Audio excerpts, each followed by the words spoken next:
नमस्कार, मैं ओम प्रकाश यादव आप सभी का ब्लूमिंग माइंड क्लासेज में स्वागत करता हूं। आशा करता हूं आप बहुत ही अच्छे होंगे।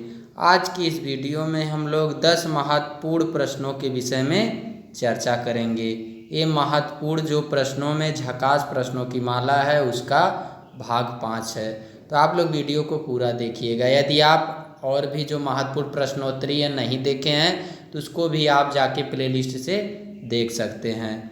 पहले बात करते हैं पृथ्वी की सबसे आंतरिक परत। तो देखिए, जो पृथ्वी है इसकी 3 परतें होती हैं। एक होता है सबसे जो बाहरी परत होता है, इसे कहा जाता है भूपर्पटी, और इसके बाद में उसके जस्ट नीचे होता है आपका मेंटल हो जाता है, और फिर जो सबसे अंदर की जो परत होती है इसे कहा जाता है कोर कहा जाता है।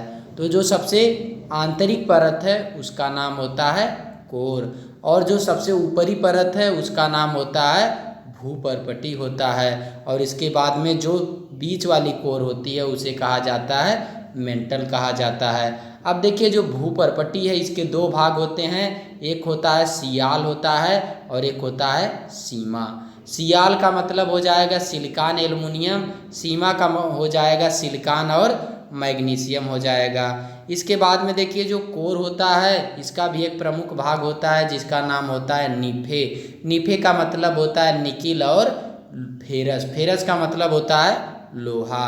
अब देखिए, यदि आपको पृथ्वी की आंतरिक संरचना के विषय में अच्छे से जानना है तो उसका भी वीडियो मैं बनाया हूँ, तो जियोग्राफी के प्लेलिस्ट में जाके आप उस वीडियो को देख सकते हैं। अब देखो, जो मृत सागर है धरातल पर, धरातल से सबसे गहरा बिंदु, धरातल से सबसे गहरा बिंदु है मृत सागर, जिसकी गहराई है 400 मीटर, जो जॉर्डन में पड़ता है। जॉर्डन की राजधानी अम्मान है। ये एशिया महाद्वीप का एक देश है। अब देखिए, यदि आपसे पूछा जाता है, दूसरी बात ये होती है पृथ्वी का सबसे गहरा बिंदु कौन सा होता है। धरातल के पास का गहरा बिंदु मृत सागर है जो जॉर्डन के पास में है, लेकिन पृथ्वी का सबसे गहरा बिंदु कौन सा है तो उसका नाम है मेरियाना ट्रेंच, जो चैलेंजर द्वीप पर फिलीपींस के पास में प्रशांत महासागर में अवस्थित है, जिसकी गहराई है 11,033 मीटर है। और पृथ्वी मतलब समुद्र तल से सबसे जो ऊंचा बिंदु है पृथ्वी का वो है आपका माउंट एवरेस्ट का है, जिसकी ऊंचाई है 8,850 मीटर। फिर देखिए, बात करते हैं पृथ्वी के अंदर सबसे अधिक मात्रा में पाया जाने वाला तत्व, तो ऑक्सीजन है जो पृथ्वी के अंदर सबसे अधिक मात्रा में पाया जाता है। फिर इसके बाद में आता है एल्युमिनियम, और फिर बात करते हैं ओस्मियम। ओस्मियम सबसे भारी धातु है, सबसे भारी धातु होती है ओस्मियम, और सबसे हल्की जो होती है वो होती है लिथियम होती है। अब देखिए, यदि आपसे पूछा जाता है यहाँ पे पृथ्वी के अंदर सबसे अधिक मात्रा में पाया जाने वाला तत्व ऑक्सीजन, ऑक्सीजन जो अधातु है, लेकिन दूसरी बात होती है जो एल्युमिनियम है, तो पृथ्वी के अंदर सबसे अधिक मात्रा में पाई जाने वाली धातु का क्या नाम है तो उसका नाम है एल्युमिनियम। देखिए, जो प्रकृति है इसमें इस समय रसायन विज्ञान में टोटल 118 तत्व एग्जिस्ट करते हैं, जिसमें से जो 94 है वो आपका प्रकृति में उपलब्ध हैं, और जो 24 तत्व होते हैं वो मानव निर्मित होते हैं। अब इसमें भी देखिए, लिख लीजिएगा 91 आपका होता है धातुएं होती हैं, और जो 20 होती हैं 20 आपका आधातु होती है, और जो 7 होती है 7 आपका उपधातुएं होती हैं। तो इतना आपको समझ में आ रहा होगा। फिर देखिए, बात करते हैं पृथ्वी की औसत त्रिज्या। यदि आपसे कोई पूछता है पृथ्वी की औसत त्रिज्या कितना है तो पृथ्वी की औसत त्रिज्या है 6371 किलोमीटर। कहीं कहीं भी दिया रहता है, लगभग में अगर दिया रहेगा तो आपका रहेगा 6400 किलोमीटर के पास में रहेगा। अब देखिए, तीसरा जो प्रश्न है इसमें पूछा जा रहा भूकंप की सबसे विनाशकारी तरंग, भूकंप की सबसे विनाशकारी तरंग कौन सी है। तो आपको पता होगा, जो भूकंप होता है भूकंप के अध्ययन को कहा जाता है सिस्मोलॉजी। जब भूकंप आता है तो वातावरण में, पर्यावरण में रेडान गैसों की मात्रा में वृद्धि हो जाती है। रेडान गैसें ऐसी हैं जो वायुमंडल में नहीं पाई जाती हैं। रेडान गैसों का प्रयोग वायुयान के टायर में हवा भरने के लिए किया जाता है। अब देखिए, जब भूकंप आता है तो जहाँ से भूकंप जिस बिंदु से उत्पन्न होता है उसे कहा जाता है भूकंप का केंद्र या फोकस या मूल कहा जाता है। और धरातल के भूपर्पटी के जिस बिंदु पर उसका अनुभव किया जाता है उसे कहा जाता है अधिकेंद्र कहा जाता है, एपिसेंटर ऑफ आपका जो भूकंप है। इसके बाद में देखिए बात करते हैं, सबसे पहले जो कोर से जो तरंग निकलती है उसे कहा जाता है पी वेव। पी वेव होती है प्राइमरी तरंग होती है, इसकी जो गति होती है बहुत ज़्यादा होती है। और इसके बाद में बात करते हैं जो दूसरी तरंग निकलती है वो आपका होता है यस वेव, जिसे कहा जाता है सेकेंडरी वेव होता है। और जो सबसे लास्ट में तरंग निकलती है वो आपका होता है यल वेव।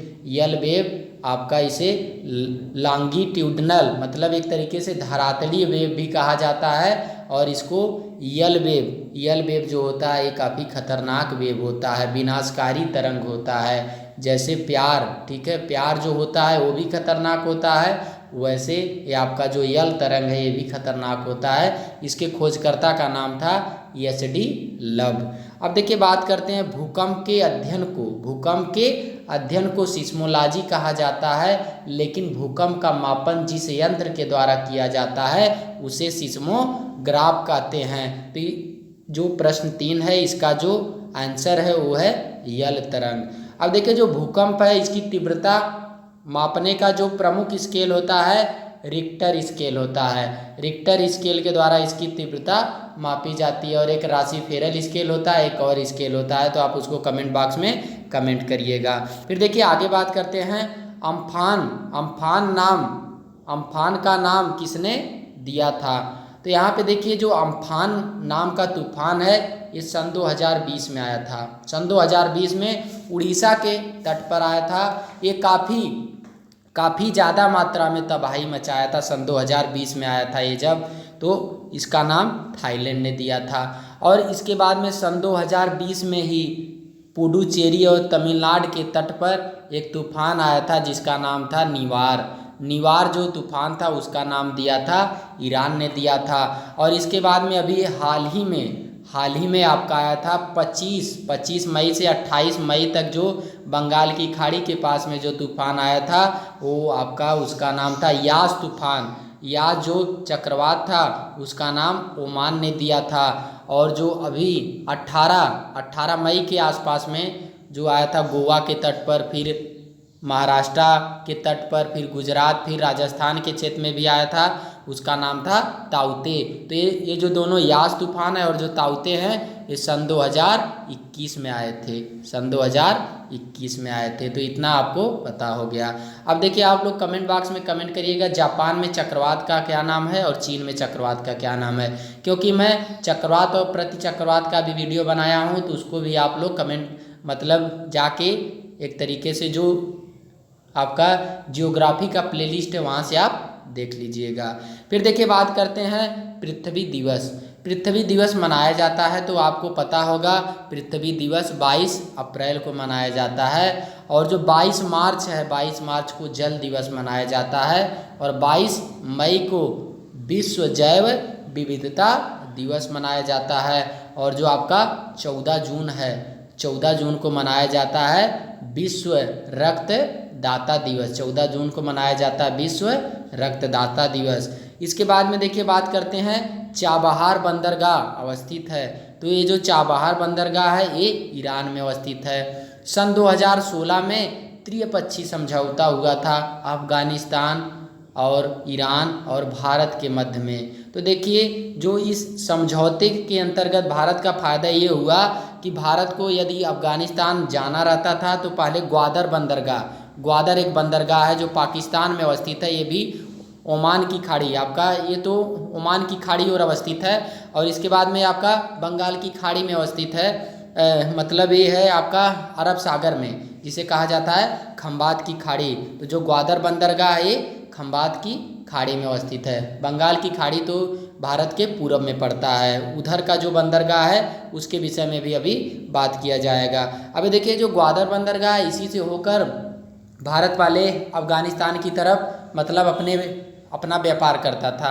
लेकिन जैसे ही पाकिस्तान ने इस बंदरगाह को बंद कर दिया भारत के लिए, तो भारत को अफगानिस्तान जाने में दिक्कतें होने लगी। तो इसने क्या किया, कंसल्ट किया, ईरान से किया। तो ईरान भी इसके बगल में है, ईरान के भी बगल में जस्ट इधर हो जाएगा, पाकिस्तान के ऊपर जो है अफ़गानिस्तान है। अफ़गानिस्तान के साथ भारत की बहुत ही कम सीमा लगती है। अफ़गानिस्तान के साथ, अफ़गानिस्तान एक ऐसा पड़ोसी देश है जो भारत के साथ काफ़ी कम सीमा साझा करता है। सबसे अधिक सीमा साझा करने वाला पड़ोसी देश, उसका नाम है बांग्लादेश। तो सन 2016 में त्रिपक्षीय समझौता होता है, जिसके अंतर्गत कहा जाता है कि ईरान और अफ़गानिस्तान और भारत, ये तीनों मतलब चाबहार बंदरगाह से होकर अपना व्यापार कर सकते हैं। फिर देखिए बात करते हैं आंध्र प्रदेश में। तो आंध्र प्रदेश में विशाखापत्तनम जो बंदरगाह है, भारत का सबसे गहरा बंदरगाह एवं प्राकृतिक बंदरगाह विशाखापत्तनम बंदरगाह है। तो आप लोग यदि बंदरगाह के विषय में डिटेल में जानकारी लेना है तो उसका भी वीडियो बना है, आप प्लेलिस्ट से जाके उस वीडियो को देख सकते हैं। फिर देखिए बात करता हूँ पश्चिम बंगाल। भारत का एक ऐसा बंदरगाह जो नदी बंदरगाह है, जो हुगली नदी पर अवस्थित है, जिसका नाम है कोलकाता हल्दिया बंदरगाह, जो आपका पश्चिम बंगाल में पड़ता है। पश्चिम बंगाल में एक राष्ट्रीय उद्यान भी है जिसका नाम है सुंदरवन राष्ट्रीय उद्यान, जहाँ पर बंगाल टाइगर पाया जाता है। अब देखिए आगे बात करते हैं प्रश्न 7 की। तो रक्तदाब मापा जाता है, तो आपको पता होगा रक्तदाब मापा जाता है स्फिग्नोमैनोमीटर से।